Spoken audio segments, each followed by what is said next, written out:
GM friends, this is No Bullshit Gaming Podcast, 2.5 Gamers, session number 7. We are discussing latest news, fun stuff, and dropping some knowledge. This one is actually special because we have a special guest. So my name is Matej Lančarič, I'm the host, but we have the usual suspects here, Felix Braberg, Jakub Remiar, and the special guest is Nico Vereke. Hey man, welcome. Hey man. Welcome everybody, and let's do it like this. So Felix, we know you are keen on doing the intro, so let's start with you, and then we will have a quick round of intros. Thank you for that beautiful handover, Matej, and pleasure to have you here, Nico. I'm Felix Braberg. I'm the director of ad monetization at Network. Network is a gaming company that recently got bought by Forte, a crypto company. Cool. Yeah, I can continue. So name's Jacob or Jakub, currently head of monetization at Traplight, a free-to-play company from Tampere, Finland, and been working here in the gaming industry for like 6-7 years on mainly free-to-play gaming side, but also did a VR game, so been there, done that. Nice. Nico, how about yourself? Should I go? Yeah. So I'm Nico. I am an investor in crypto gaming VC at Bitcraft by day, and then I also host a podcast, another one where I got to know Matej, where he came and talked about UA. He threw around all of these acronyms that I didn't know what was going on, but I learned a lot. Nice. And now when people say ARPU and these types of things, I can actually I know what's going on. So I'm super happy to be here, ready to jam, talk a bit of crypto, because that's what I'm mostly interested in and what I'm mostly looking at as well. Nice, yeah. And then, my name is Matej Lančarič. I'm, the independent UA consultant working on free-to-play games, but also now dipping into the crypto gaming as well. So definitely want to learn more. And as the greeting at the beginning, suggested, we are now going to talk about the crypto games and blockchain gaming. As NFTs, crypto, and blockchain gaming are filling the headlines, we are now wondering what's happening with the crypto, because we are definitely not at the peak as we were at the beginning of November 2021. Now let's look at what's happening in at the end of the February 2022. So Jakub, I know you are definitely very keen on discussing everything regarding crypto, and you are our own crypto skeptic here. So yeah, I'm usually the skeptic with everything, so it doesn't matter. Yeah, that's very true. Yeah, let's start out by saying that most of the stuff that's currently flowing around in the internet, and that's been pretty much the starting point of this whole thing, I would say, was done there somewhere in November, where Axie was hitting the inflection point about its virality, and people pretty much talking on the internet about it all the time. There was this excellent deep dive done by Navik that pretty much was the 101 article to go to do anything crypto gaming related. But I guess times are slowly changing, and that's the frame of this current discussion, that we want to have a fresh look and see what's currently happening. So let me just start by saying that currently even the buzzword, I think, is changing, and I hear it from most of my friends already, that let's not call it play to earn now, and let's call it play and earn, and some of those even going to the extent that let's call it play to own only. Because I guess the main point here is that the sustainability of Axie economy, as laid out in the research, is pretty much fulfilling the prophecy of not being sustainable on the financial side, of course. If I get it right, and usually when we try to estimate the game success or game current states, we go on a penny, Sensor Tower, or any other analytics.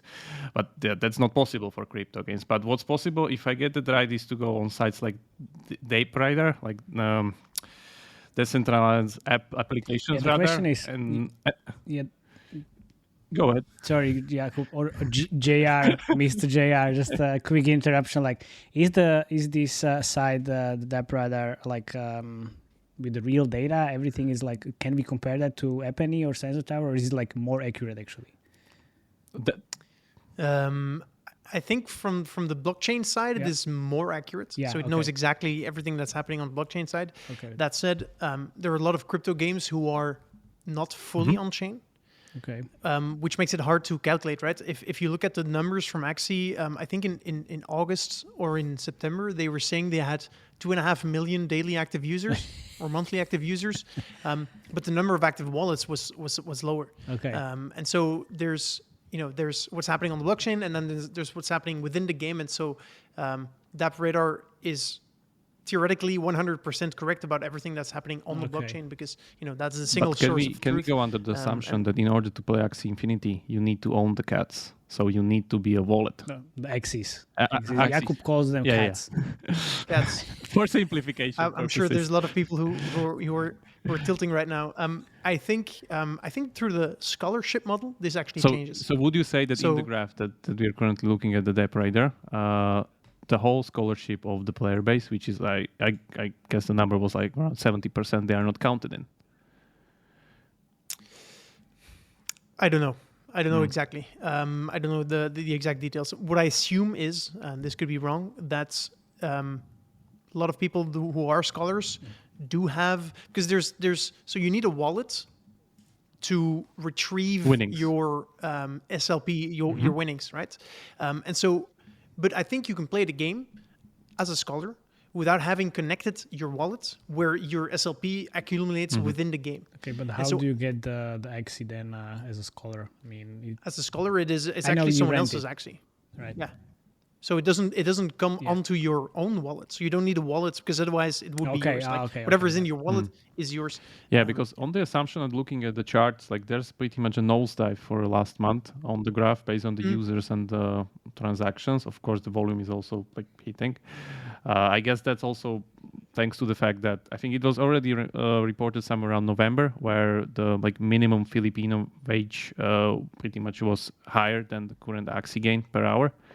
So we already passed that a lot of time. A lot of time passed from that point already. So I would guess it's normal that people are pretty much leaving after that peak.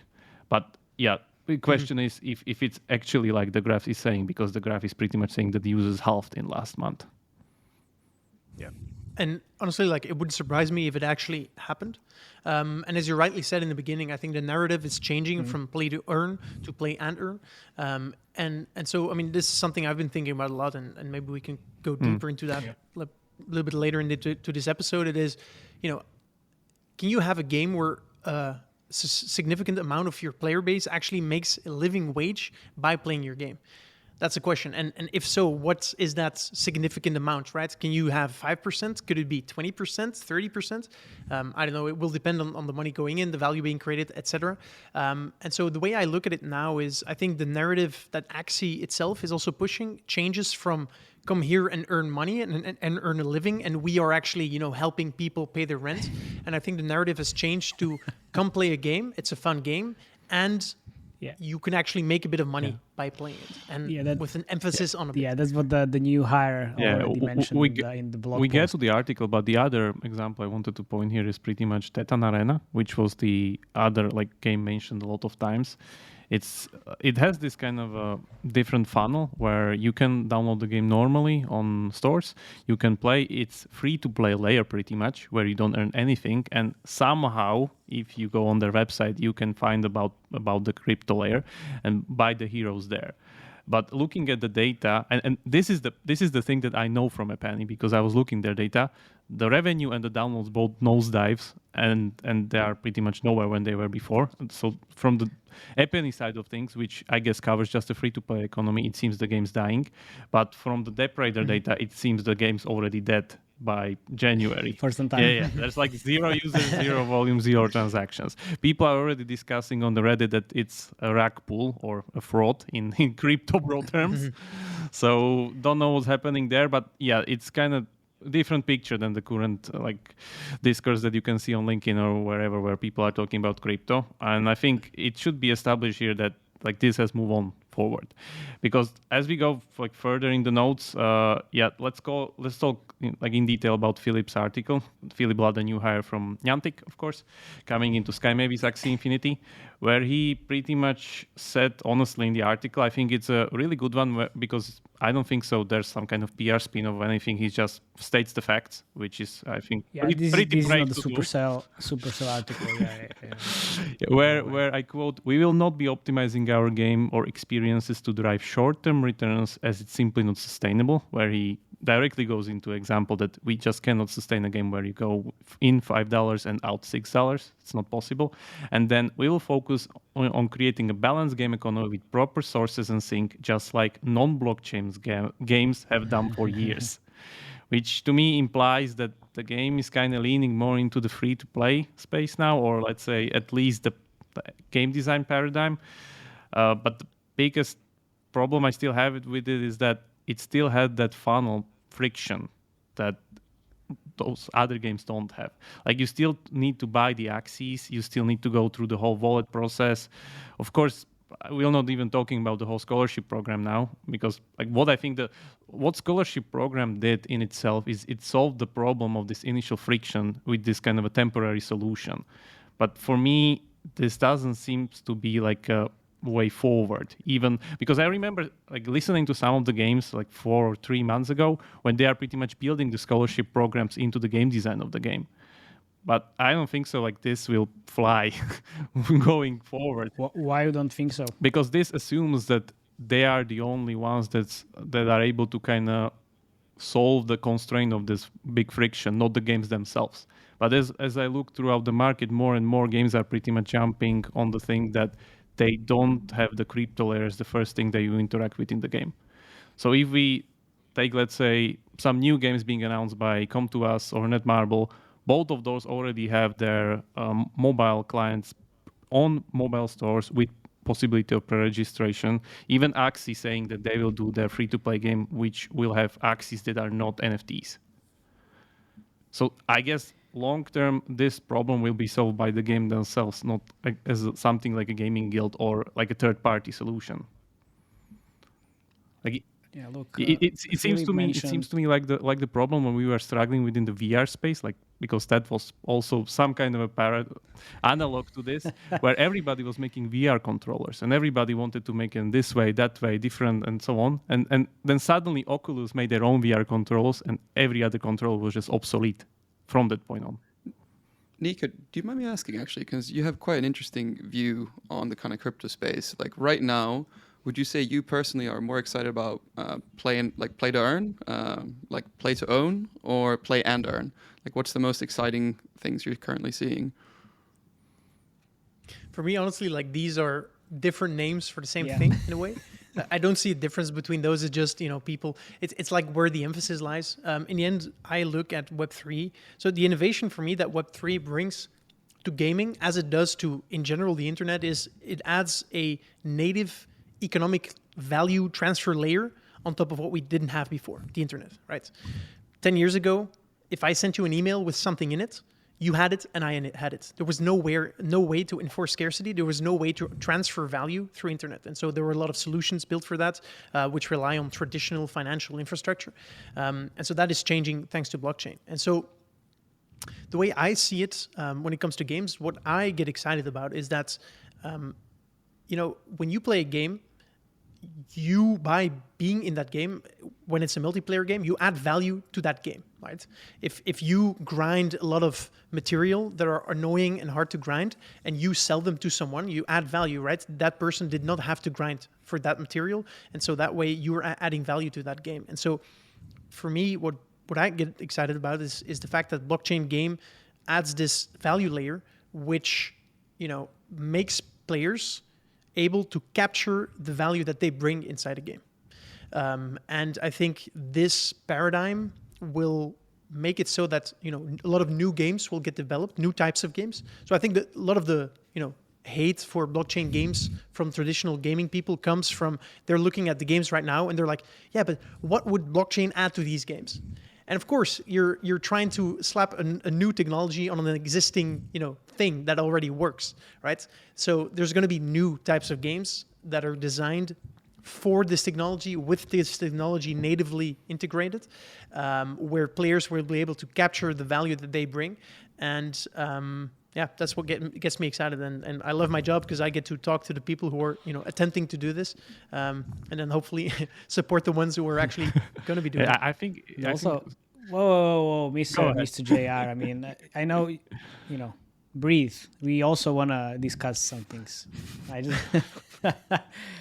I know also from a different perspective, because like the free-to-play gamers or developers are, a bit worried about the blockchain gaming, but also like there's the other way around. Like they also, like everybody says like, okay, well, the free-to-play model, that's cancer, that's really bad for players because, you play, you dedicate time, you pay there, and you get nothing in return. In blockchain games, you can actually earn money and whatever. Like, come on. Yeah, I was like, if you would slap blockchain on existing free-to-play games, it wouldn't change anything, right? I think the only thing it might potentially solve would be that it might find a way to circumvent the App Store fees, where you basically reduce the friction. Where again, I'm always thinking about value creation and who captures what part of the value, and what I can see a world where instead of having to give 30% of the revenue created away to Apple, the publisher would keep, let's say, 90%, and 10% would be redistributed back to the players, and there's only a fraction that goes to an app store. That's a world that I can see where facilitates or helps or adds value to. That would be an amazing world. But like if you have this type of solution in the game, then App Store will ban your game immediately, and then buy. Also true. Buy your 90%. You will have 0%, and you'll be a bit sad. It's fun. Yeah. As a developer. Yeah, I think the play to earn, play to own, play and earn currently pretty much reflects the amount of financial expectations that we see there currently. As we pretty much lower the expectations, we get to the point, because like play to own sounds pretty good to me. Like I was listening to the Gods Unchained developer and like application for, let's say, a TCG, because I was also playing like a physical TCG, a Pokemon game, and it's really good. And I think it's a great thing that, for instance, I remember the Hex TCG game when it shut down in a way, and like those cards are gone pretty much. So I guess even when the client would shut down, you wouldn't do much with the NFTs, even they were in blockchain, but still you have at least something, or people could rebuild the game if they want to. You can trade them. Yeah, you can still trade them, of course. Yeah. So there's definitely some application, but currently, I guess, after some of the faux pas that's been on the market, especially from Ubisoft side, like slapping it in a like random game from the portfolio, doesn't really bode well for the overall industry. Of course, because they don't add any value to actually those NFTs. Jakub, I have a question for you. Do you consider Axie a failed game? I wouldn't consider it a failed game. I still consider it like one of the pioneers in the whole space, and I think like it's an amazing project, like all respect to the team. But the problem is that what happened, I wouldn't say was anticipated by the team itself. Like they didn't even wanted to create this type of like layered play to like earn. I think the whole quite surprised. scholarship system and pretty much the whole spin with play to earn was a side effect, not only about the game design, but also the corona environment that we were living in. And I think at some point it kind of get pretty much bigger than the team's plan. And as you can see, like the economy was not designed to sustain that, because if people are just grinding SLP in order to cash it out on the market, they're just adding into the economy, and it's pretty much an infinite source of like accumulation, because you cannot even breed Axies that fast, even though they increase the breeding costs and like try to pretty much get out of a lot of resources out of the economy. They couldn't. But I guess that just tells the story of that this was not intended with the game. So I think Axie is like the pioneer that brings its pretty much neck to the table, saying that like we're trying and we're doing it this way. I think that's great. But the problem is that a lot of things happened that weren't even expected. So I would say it's not a failed game, but it's not a game that's gonna have like a like imagine something of a MySpace versus Facebook. So MySpace happened before. It had its advantages, disadvantages, but in the end, a better product got over it. So I think that's what will happen eventually, that more and more that we get into these like nuances of crypto games and the design that's needed in order to operate them, we just eventually arrive with a better product and players gonna switch. Yeah, but the thing is, was Facebook a better product, or there was a lot of hype and a lot of people jumped right in? That's, so you don't know that. You don't know. Can I, Jakub, I'm going to disagree with you. So for me, there's a world where, looking back, the Axie Sky Mavis team, they made all the right decisions and they did everything right. And I agree that things, got out of hand faster than they expected, and they would have never, expected this.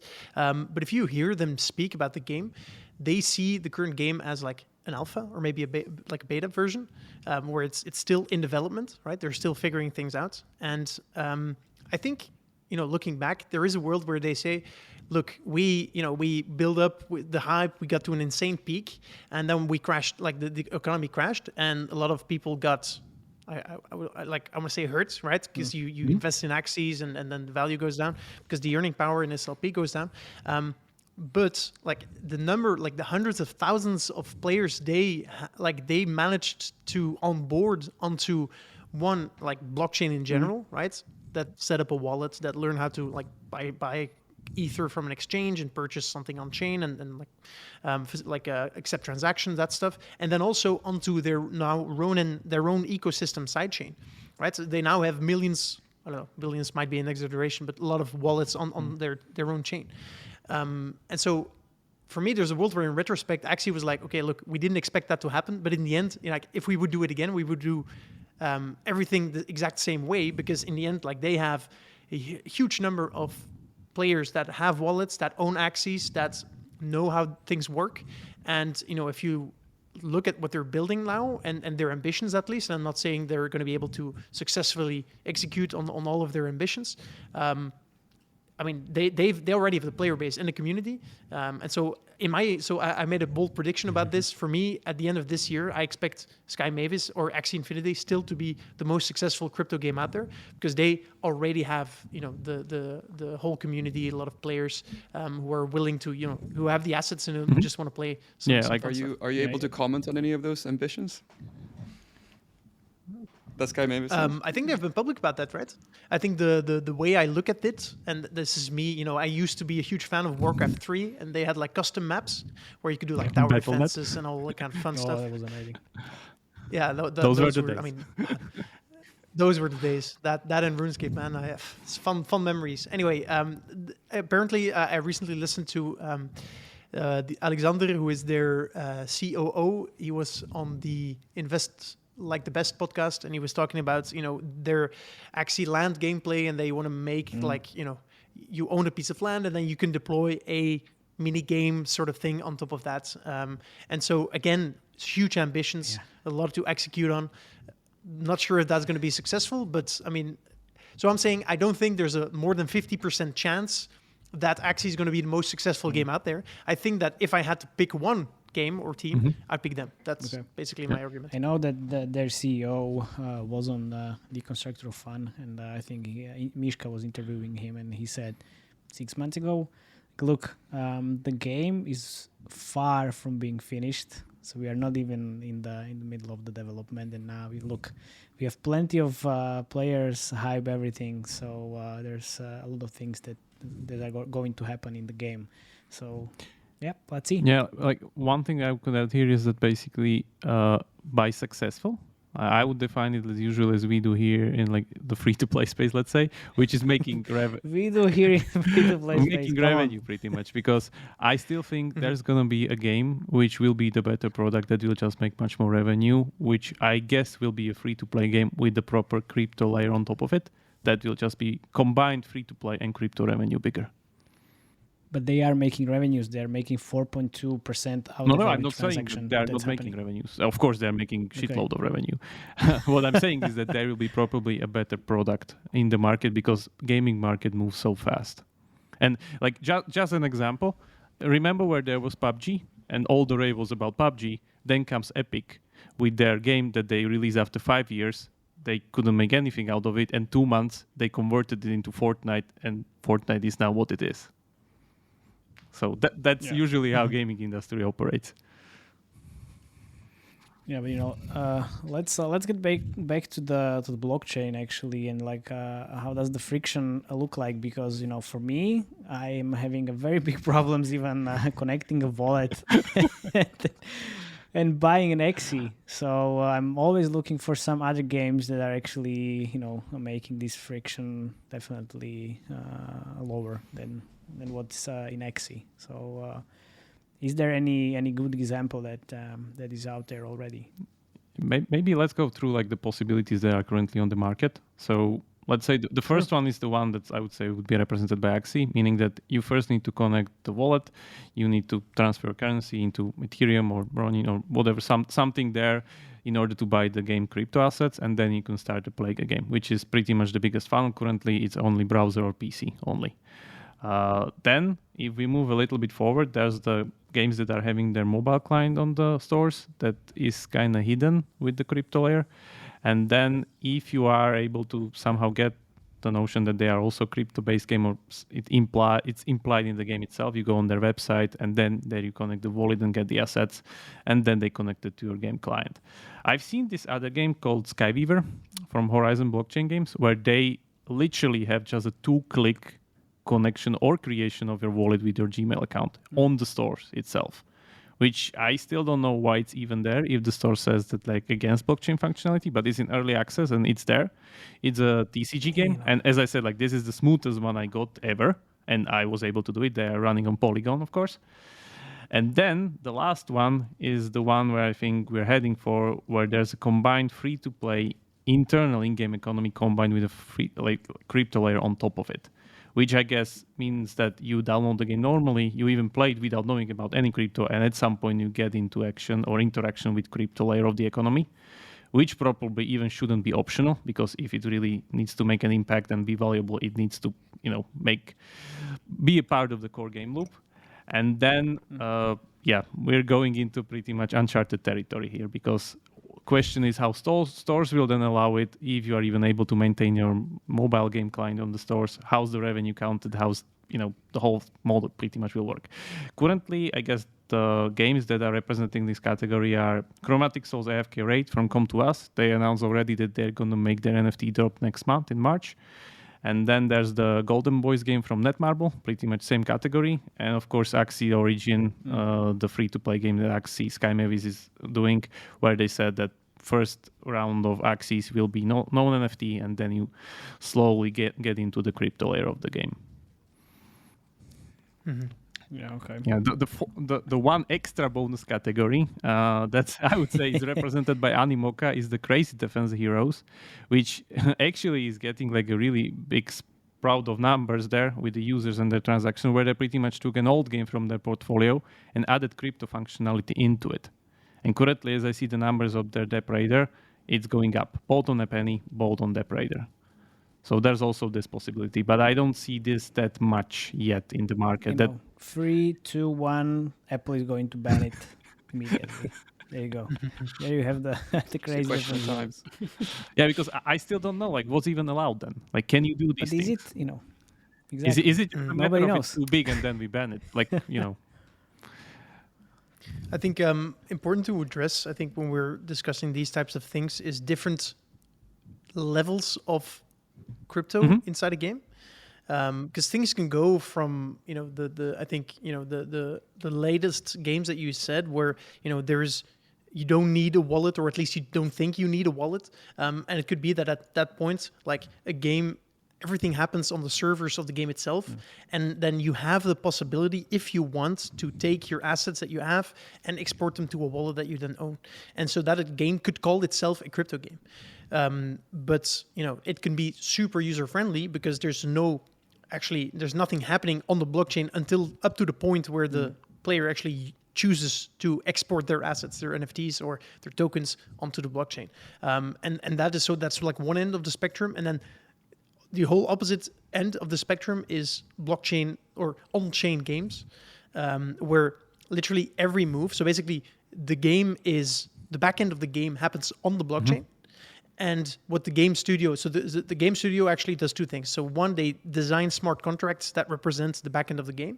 And then they provide a very simple, thin layer of front end that you can usually run in your browser that then interacts with, the back end on the blockchain. And so there, every move, everything you do gets recorded because the one single source of truth is the blockchain.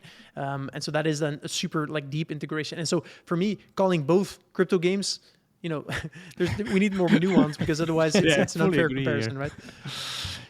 Yeah, but if I understood correctly, putting everything on blockchain pretty much gets you killed in the gas fees later. Depends. I agree. Like if you do that on ETH, which some games do, right? So you have games like Wolf Game, games like The Crypt. The Crypt is one people should check out. If you ever listen to the Metacast, I'm a huge fan of Loot NFTs. Maybe we should keep that for another because I can rant on that for hours. But anyway, so there's games that are fully on chain where you need an NFT to raid a dungeon and stuff like that. The idea, of course, is you cannot have a game where every move that you make costs something meaningful, right? In the Crypt, for example, I believe every move costed 15 euros in gas fees, I believe, or maybe 15 to 30 euros in gas fees. But then obviously you didn't do 20 moves, right? You maybe rated 1, 2, or 3, and I think one person did 12 dungeons. And that's max. So you basically, your move is, I raid this dungeon. Is that the David's game? You're successful or not. Yeah, exactly. Okay, nice. It's David's game. So David Amor, the company is called Playmint. Shout out. Anyway, they... And so I agree, gas fees, horrible. And so this is not sustainable, right?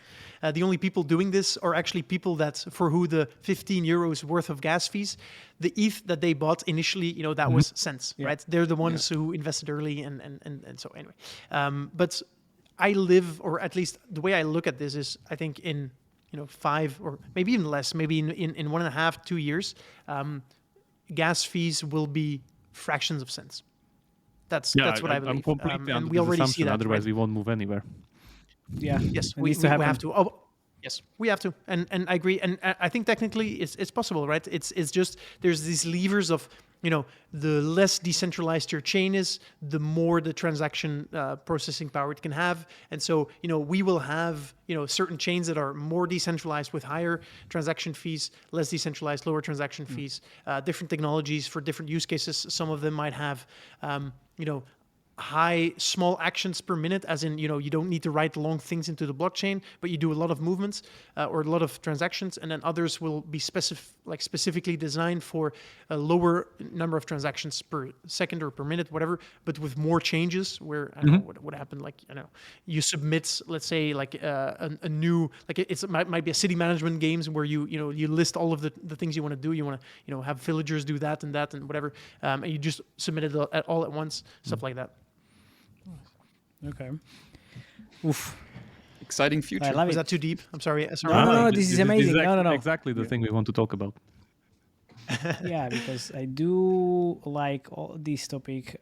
What I don't like is all these crypto guys shouting about oh, this is amazing. Web3 allowed us to do anything in the world.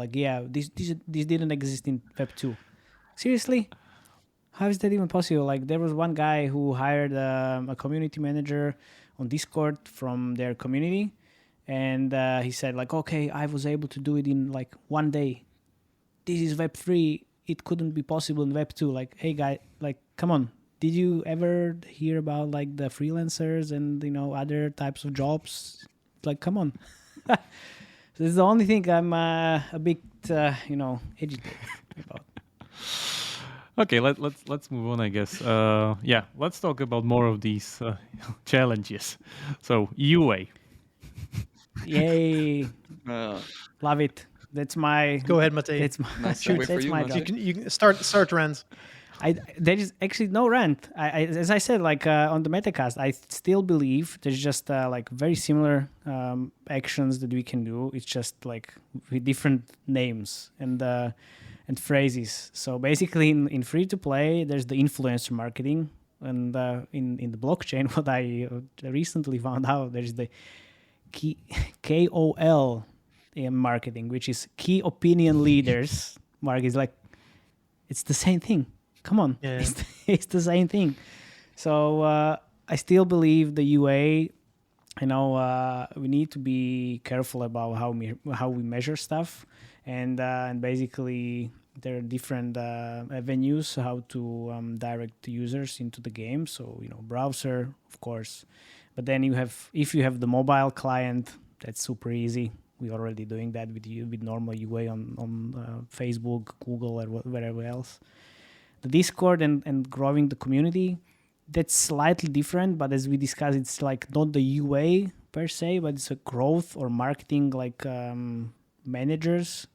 So it's all about the growing the game, and the community there is just the one part of the whole activities.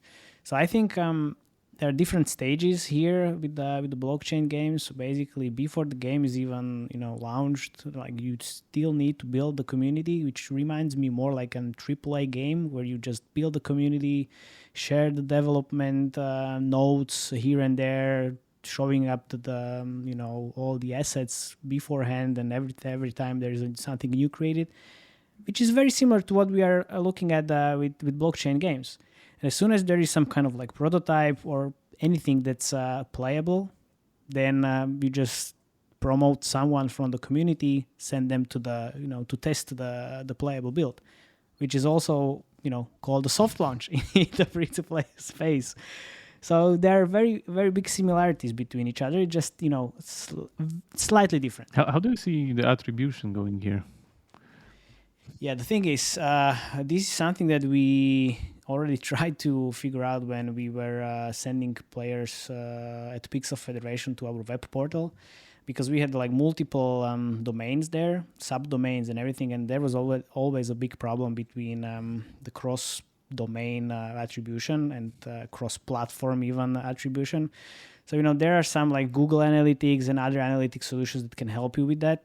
And also, if you have the web and the browser and everything that's happening there, you have Facebook pixels and everything. You can just track a lot of stuff. Just nobody talks about it. That's the thing. And it's a very similar concerning the revenue coming from crypto itself, would you say would there be any problem of putting into the ROAS formula?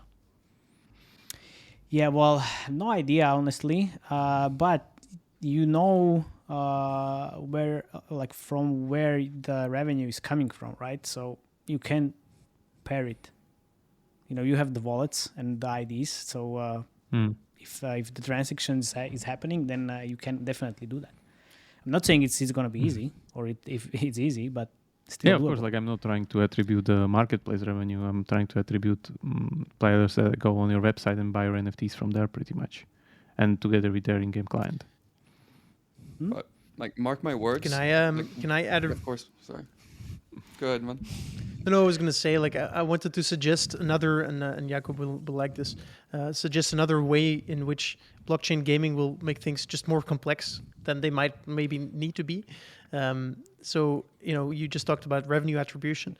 I think the concept of revenue will also start shifting. So if you look at Axie, and we talked about Axie's revenue. So Axie takes a marketplace fee. I think it's 4.25% on every transaction that happens in their marketplace. And that's supposedly their revenue. But the game, so the company, Sky Mavis, they own a shit ton of AXS tokens. And those AXS tokens also increased in value. Yeah, but right? now so there's as actually, well. Now decreased, obviously, right? You're absolutely right. But my point is that I'm actually looking at certain games that don't have a marketplace fee. They don't take a fee on transactions. Their whole the way they're going to make money is by carefully designing the economy to own the token that is actually utility within the game, that is essential within the game, and they expect the value of that token to keep increasing, and then they can either do sales to generate cash to be able to afford stuff, and so at that point how are you going to calculate revenue for revenue attribution? And so I made the case that within the world of Web3, I think the three most in-demand professions will be: one, blockchain developers; two, community managers or community builders, and then 3 game economists, because I think tokenomics designers. That's already a buzzword. Yes, but it was just general, because the thing is, and I also made a tweet about this. The moment you can use a token that illustrates the value of a company or network for something, you cannot compare one with the other. So let me give you an example. Imagine that if you held or if you owned a share of Apple, the company, you would get a 10% discount when you bought an iPhone. Imagine that was the case. I mean, and it would change. Like, you couldn't compare that to a share of another company that is not within that industry, right? And so I think that they're calculating the value of something given the complexity of what happens when you have actually value in something that also has utility within a game, becomes very complex. But that also means that the whole value of the company is pretty much at mercy of the free market economy at all times. Yes, which is the case in stock market right now, right? Felix, what was your thought? No, I was essentially going to tell you, Matthew, that mark my words, like when we hit a critical mass of, blockchain games, there will be guaranteedly someone who makes, in-app like network for crypto games. So you can actually probably do, UA through in-game ads as well at some point. It's just a matter of fact. When you hit a critical mass of games, I guarantee you'll be able to do that as well. Of course, and also there is this other possibility that's what I think Axie is trying to do: is build a free-to-play game, drive a lot of traffic there, and then send that traffic from free-to-play game to your web browser, to your other crypto places where you can actually earn money. That's it's just one type of one funnel you can. Fortnite is doing that currently. They even said that during the trial. When they were showing their metrics, that the mobile clients are pretty much driving revenue into console and PC.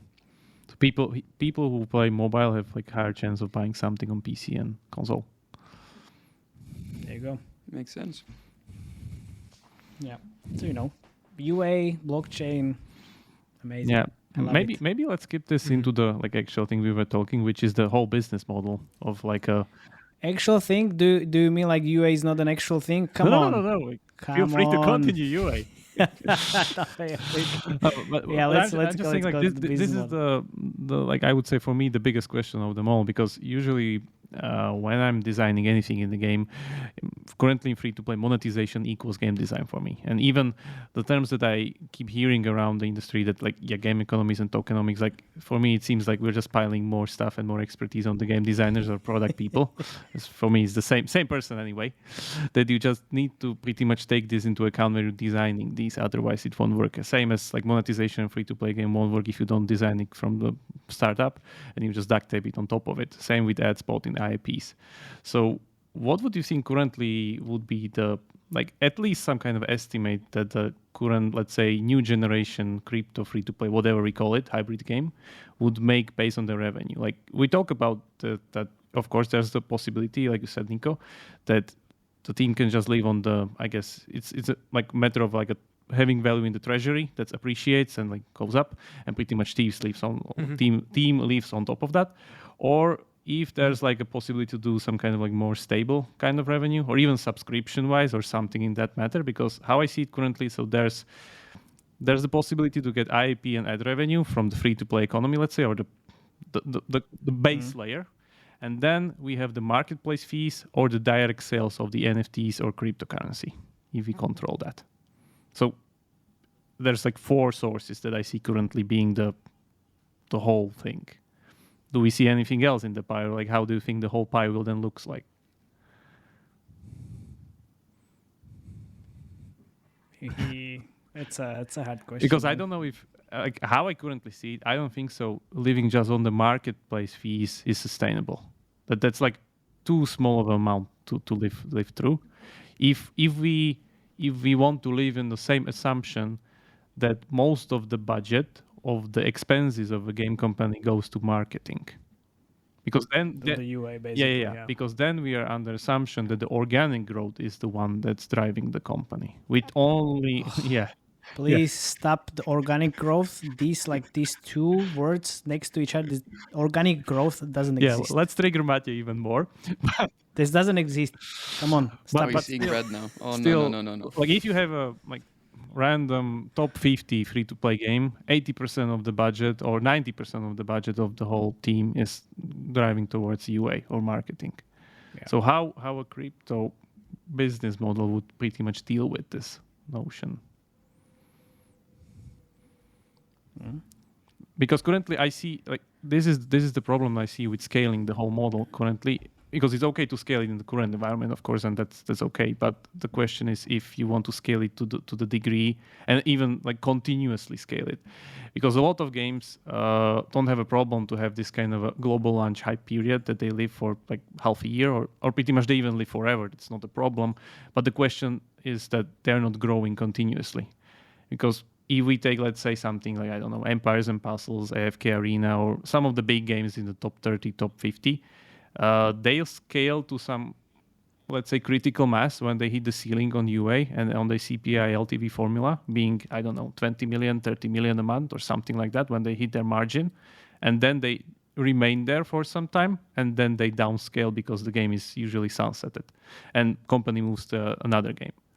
So how this would look like in the long term within the crypto industry, or let's say crypto game model. Because if I see it correctly, Stop. Go ahead. Stop. I want to hear what Nico has to say on that. Yeah, exactly. So you asked like 20 questions, and if there is like a small pause where we think about like how to answer those, you just start again. Yeah. Wait. Sorry, it's pretty much burning in my head. He's unstoppable. It's burning he's in my unstoppable. head whenever I Always. hear about the business model. Okay, Jakub, give me like a one-sentence question because I don't know what answer. How do you think a crypto game will deal with UA or the growth of their user base? User acquisition.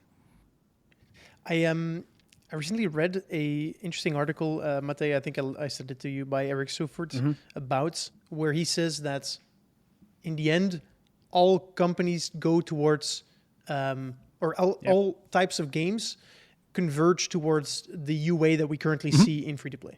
That's the case that they wanted to make. I can see that happening for sure, and happening within crypto games for sure. That said, I also think that a current free-to-play game is like a relatively closed entity. It might be like a live ops game or a living game where they keep adding content. Games as a service, thank you. I think there's potential, but I'm not 100% that this is going to happen. There's potential for blockchain games to be kind of like eternal in a way, where like one, for example, a blockchain game that is fully on-chain, the one I described earlier, these are actually, so there's no, like, these live forever by definition. Well, these live as long as the blockchain lives. Yep. And so game V1, if a game V2 comes out, and that is a set of new smart contracts, the game creators can actually not stop anyone from playing the original version of the game, funnily enough. So because it's just there. And so what I think could happen is that, blockchain games have the potential to become like really big and ever evolving, where they keep growing, and so I can see a world where, and sorry, I'm really not fully answering your question. I'm sorry for that, just because I don't have the answer.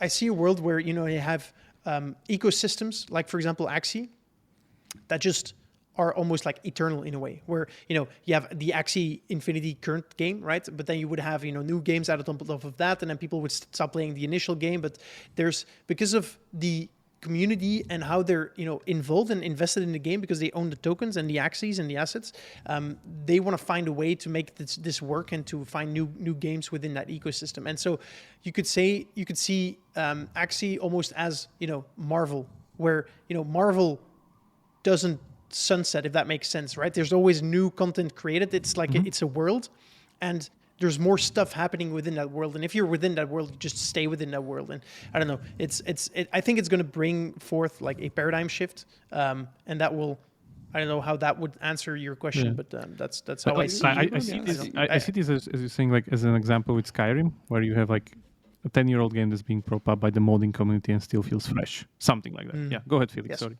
Yes. Yeah, Nico, are you expecting kind of LTVs in crypto games to be a lot higher than in free to play, or a lot lower?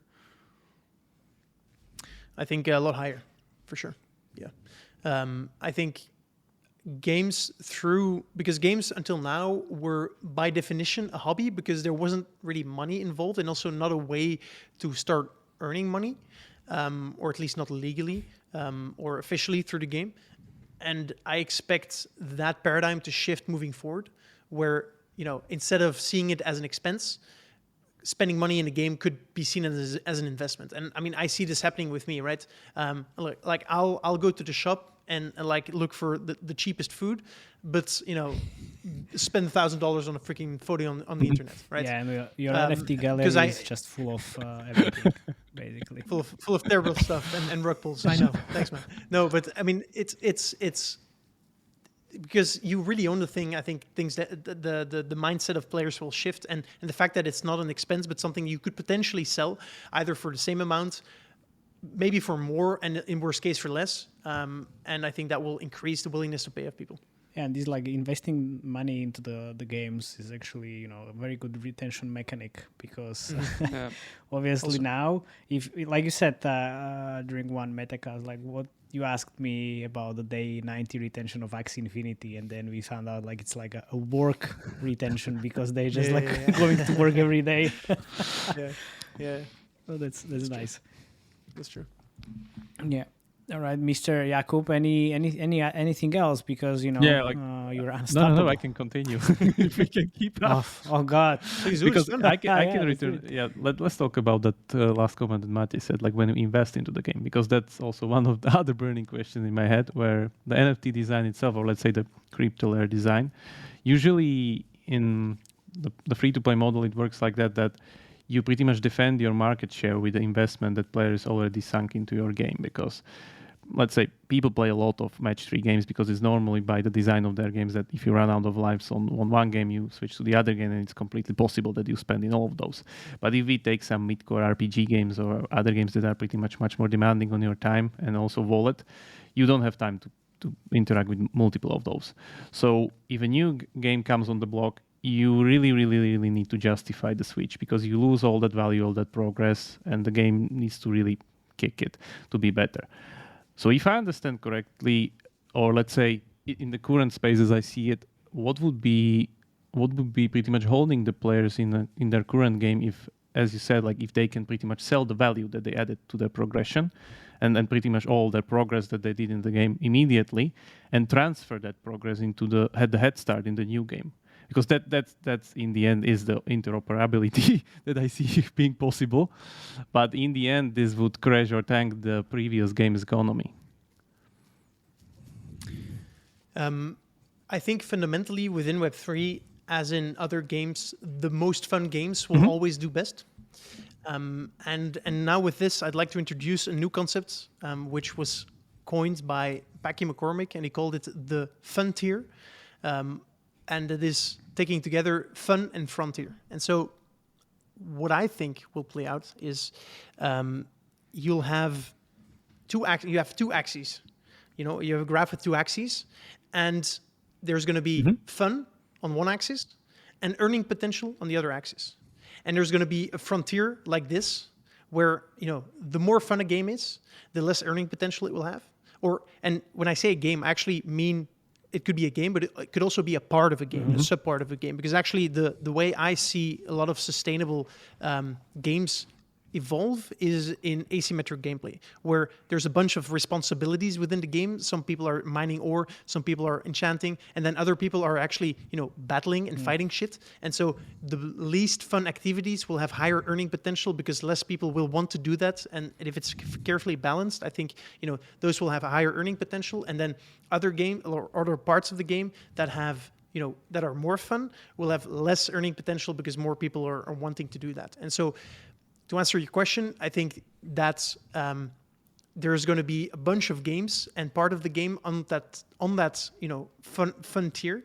And I think individual players will make decisions about one, what they're good at, what they enjoy doing, and then also like how much they want to earn for their time and something like that. And that's, I think, what's going to drive the switching between games. And I think new games will drive the frontier upward. So there's going to be new games that offer more fun for the same amount of earning power, and then you'll see switches and you'll see adjustments made. And that's kind of how I see this evolve. Okay, so basically, if if like half of the players of Axie Infinity now, cashes out everything and then moves on to other game, that can fuck up the whole game basically, right? Because the like transaction volume decreases, everything just decreases, and if like a whole player count just leaves, All the power to the players. Yeah, that's the question. Like, what happens then? Like, the game dies? I think it depends. It depends on how many players are still coming in. Yeah, because okay. If you assume that stream is steady and fixed, and obviously you can't do that, but if you just assume that for a bit, let's say there's 10,000 players a day who want to start playing Axie, so there's actually like a constant demand for new Axies. Okay. And so if suddenly players stop playing, then the supply of SLP, which is needed to breed Axies, actually goes down, which will increase the price of SLP and of Axies, because the supply goes down, demand stays the same. And so suddenly the potential earning potential, so it's going to go up in terms of earning power for the same fund. And I think that's how that would play.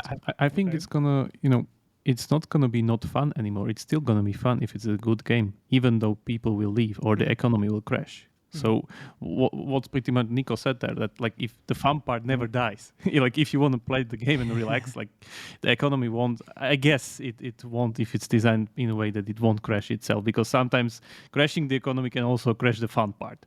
What we've seen with, let's say, Diablo Auction House, where going on the auction house was basically better than playing the game. And you are saying that I think because you are the Pet of Exile fan, so Pet of Exile has it great. They reset their economy every 3 months. It wouldn't work otherwise. So. I'm looking at a game which builds Path of Exile, but then on chain, or not on chain, but with crypto elements. So I'll definitely share that with you once they're going more public. I was going to say something, but I forgot. Sorry, I interrupted you. No worries. Pet of Exile economy is like a great example of like how to run things, because their currencies all have intrinsic value because they're all crafting materials, so there's always demand for them, and they know that they cannot really run the thing. Like, one thing is that the new mechanics brings in flavor to the game, and they live on these kind of player spikes during each three months, where people come in, they run the new content, and then they leave, and then they come back. Like, I know that there's no such thing in the industry, but they exactly live on this, and the spikes are getting bigger actually, so the game's growing. And the other thing is that also they have they weren't doing this before. They have their standard league, but they don't care about the economy in the standard league that much, because it's so unbalanced and so run or pretty much plagued by bots or anything else that there's pretty much running there. It doesn't matter, because the new mechanic when the league runs is only the temporary league, so everybody just switches there, and the system works great actually. But they know that they won't probably ever add the auction house, the one similar to Diablo, because they don't want to actively facilitate the trading, because they would run into the same problem. So they know that the trading is really bad. You can do it, but you need to go through like a lot of player friction and everything and get scammed a lot of times. But it works, but they won't facilitate it, because they would know that they would run into the same problems that Diablo did. Yeah, all right. So I think we have like one last topic. So I mean, we have like 10 more minutes. So let's do it. Let's talk about the NFTs, because I mean that's my favorite thing. I don't own any NFT. You don't own a single one? Not a single one, not yet. I'm going to transfer you on after this call. Yep. Okay, well then I will shut up. I'll leave you to it. Yeah, NFTs, for me also this is like a really interesting topic, because usually you don't really operate with something that needs to at least preserve value long term in any game economy. because inflation actually is a great tool in game designers toolkit that when you want to add new content into game, usually the old content is a sacrifice of that inflation. Like best example would be World of Warcraft expansions. Like I remember really, really real well the stories when the Burning Crusade would hit in and the guy in like blue or green gear on 62 would pretty much steamroll over you when you were full epics on 60 still. And that's how they do it. And it's a great window of opportunity for new players to jump in and pretty much get on the track with the whole game and not fight against people that are decked out for the last 3 years. And power creep is pretty much a gameplay mechanic that people use in order to progress into games. So even more and more that I see the current crypto space, I guess it will become some kind of a normal way of things, of having destroyable NFTs or NFTs that are not permanent. Let's say the current implementation that I saw within Crypto Raiders, even Titan Arena have their heroes that they have some kind of internal energy. And I think that's a good thing because I guess more than we go to this kind of level of not inflated expectations within like play to own, it seems like completely normal to me. Then that I can. But wait. So you purchase or like pay a lot of money or invest a lot of money for an NFT, and then it destroys after you use But it. it brings you value in the process. For instance, you trade the energy with an engagement and fun and get the cryptocurrency in return. Okay. All right. That's how the Makes sense. That's even how the model with Titan Arena ran. Like people would buy the new heroes, then they would farm the cryptocurrency with it, and when they were hitting this kind of a sweet spot of an energy, they would sell them on the market. So they would still be able to sell them, but they would have the profit. Which creates even more speculation in that case. Yeah. Yeah, probably. Okay. That's why. Okay, I love it. But it seems to me, Okay. it seems to me like it will be normal. Yeah, go ahead, Nico. Sorry. No, I was going to say, I mean, the speculation is still the name of the game within crypto, right? I think no one denies that, except for maybe hardcore crypto bros who are like, no, everyone plays this game for fun. It's amazing. Look at the community, man. This is, buy the NFT. Anyway, so I think apart from those dudes,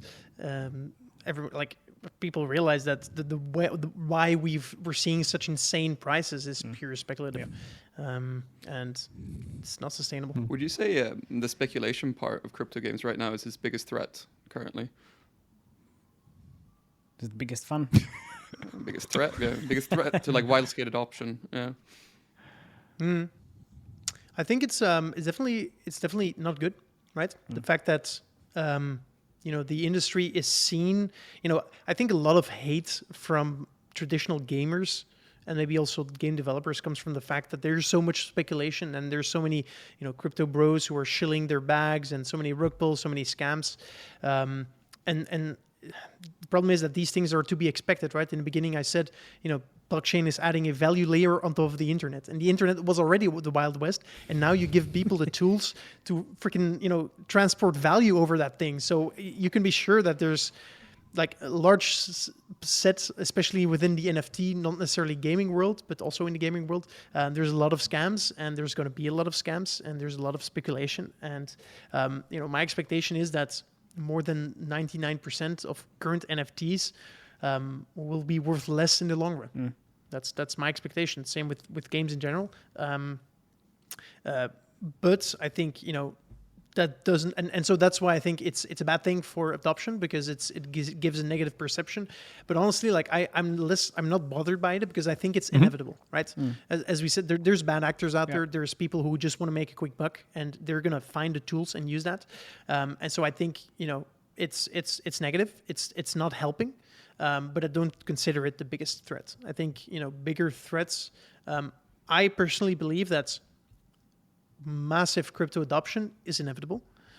It's a matter of time. And I think the biggest threat, and when I say threat, I think, what's going to make this take longer than it would otherwise do, is probably a regulation.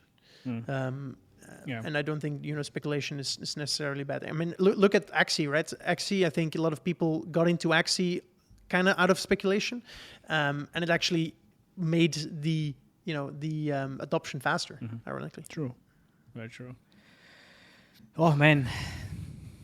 This was amazing. This was so great. So great. I would love to thank you all, guys, for this session, full of crypto knowledge, I would say. Jamming. Yeah, Jim, very good.